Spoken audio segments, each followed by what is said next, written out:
Hello, everybody, and welcome back to another daily devotion. I'm Pastor Roy here at Woodlawn Christian Church, and yes, I am in a different location. I'm down in the church library today doing this devotion because there's some things up at the other end of the church I didn't want to be disrupted by. So I came down on this end of the building. It's quieter down here, very quiet down here. Maybe I should do the devotions down here more often. We'll see. Who knows? But at any rate, we are in Matthew chapter 18.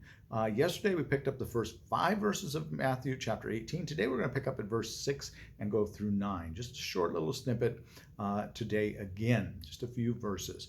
We left Jesus telling them that if you're going to get to the kingdom of heaven, you kind of got to be like a little child.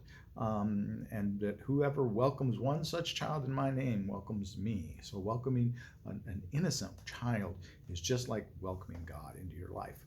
So let's pick up here the NRSVUE. I wish they wouldn't have changed that. But the New Revised Standard Version Updated Edition. This is what the Bible Gateway has now. They dropped the RSV, the NRSV. Completely. They have the RSV, but they dropped the NRSV completely off of their platform, which is, I wish they wouldn't have done that, but they didn't ask Pastor Roy before they did it. But the NRSVUE calls this the temptations to sin, verses 6 to 9. If any of you cause one of these little ones who believe in me to sin, it would be better for you if a great millstone were fastened around your neck and you were drowned in the depth of the sea. Woe to the world because of things that cause sin. Such things are bound to come, but woe to the one through whom they come. If your hand or your foot cause you to sin, cut it off and throw it away. It is better for you to enter life maimed or lame than to have 2 hands or 2 feet and to be thrown into the eternal fire. And if your eye causes you to sin, tear it out and throw it away. It is better for you to enter life with 1 eye than to have 2 eyes and to be thrown into the hell of fire. And of course, hell there is Gehenna, the garbage dump next to Jerusalem. That is the Hinnom Valley that is there, which was the garbage dump for the city. And it was also a place where they did pagan worship. So it was not, and so it's not a favored place. Let's put it that way. So, at any rate, we're picking up from Jesus having this little child there as an example of, he called the child to him. But then he goes on and warns them that if you cause one of these little ones. Now, some people argue whether he's talking about little children or he's talking about young believers, or is he actually even talking about, since we all have to come as a child, is he talking about any believer? Well, yes, I think he is talking about all 3. Scripture is multi-layered. It's just like the onion in Shrek. There's layers there. And so I think, yes, he's talking about all 3 things. If any of you cause one of these little ones who believe in me to sin, it would be better for you to have a great millstone. It would be better for you if a great millstone were fastened around your neck and you were drowned in the depth of the sea. It's a warning that if you cause a believer to sin, and that could include yourself, which could be a real warning. But if you cause a believer to sin, guess what? If it's a sin to be angry at your brother and to wish ill on them, if you purposely do something to make another believer angry, have you just caused them to sin? Whoa. Guess what? This is one of those verses where the fat finger of God gets pointed at us all. And if you don't feel condemned when you read these, and then you don't understand them, in my opinion. So it can be that. And if you do something that causes yourself to sin, that's not good either. You've caused a believer to sin. That's where he's getting at down below, where he's saying, remove those things from your life that are tripping you up, like I was tripping up. The things that cause you to trip up. In fact, where it says here in verse 8, if your hand or your foot causes you to sin, that word sin there can also be stumble. If they cause you to stumble, eliminate that from your life. Get rid of that. Avoid those things. Avoid those circumstances where you are tempted. Temptation's not something you want to put yourself in a avenue of being confronted with continually. Remove yourself from that if you can at all. There are, of course, unfortunately, the way the world is behaving, and that is verse 7, woe to the world. The world is there to tempt Christians and non-believers, and it's also there for the third meaning of that, the little children, the actual innocents, the young ones. The world, woe to the world, because it's trying to corrupt our children. And right now in history, we have probably never lived, because of the access, the easy access of the internet and television and movies and all of that. We've never been in a time where it was so easy to groom children, and there is a rampant industry of grooming children.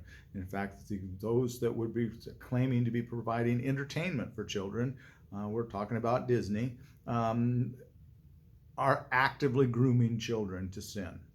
We're right now, this is June, we're in Pride Month, and we're seeing all kinds of things about these drag shows and people bringing their children, these children's story hours.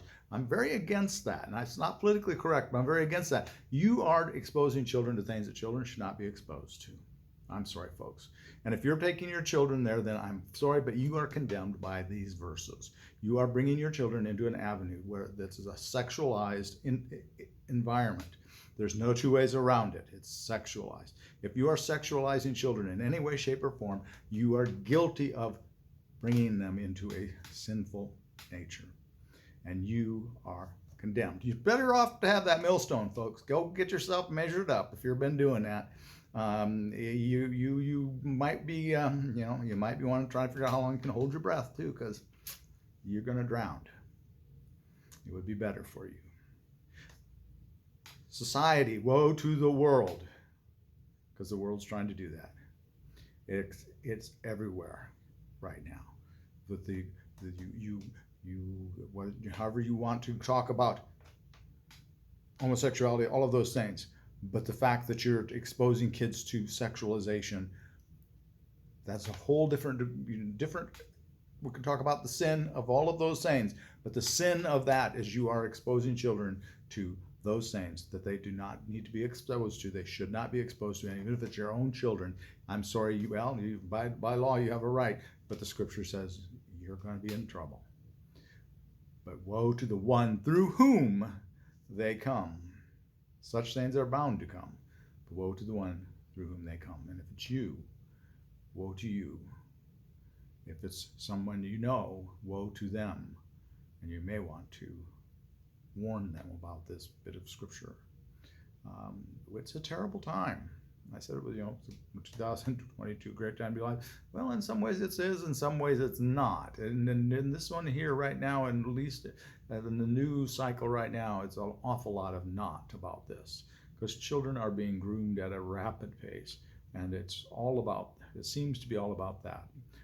There's a great deal about this that is very, very disturbing, and I've become more and more disturbed in the last few years by all of this, as my eyes unfortunately have been opened up to some of the things, the grooming and all of those things. Some of those things that you perhaps thought were no big deal, but they're a very big deal.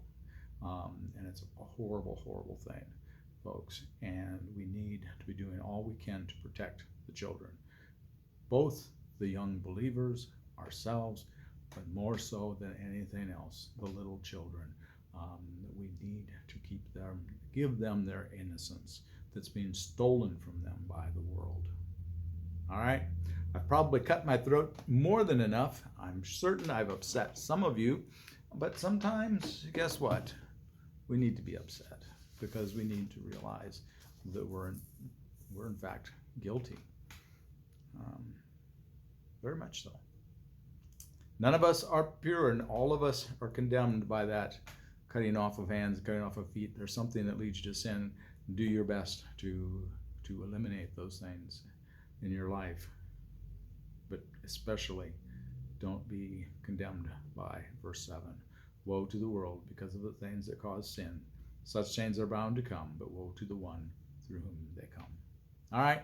With that very uplifting and upbeat thing, I will let you go. I think this video has gotten more than long enough. We're closing in on the 10-minute line, and I do try to keep them shorter than that. So, but this was a heavy one. This is not an easy one. And again, I apologize if I've upset you, but it is what it is, folks.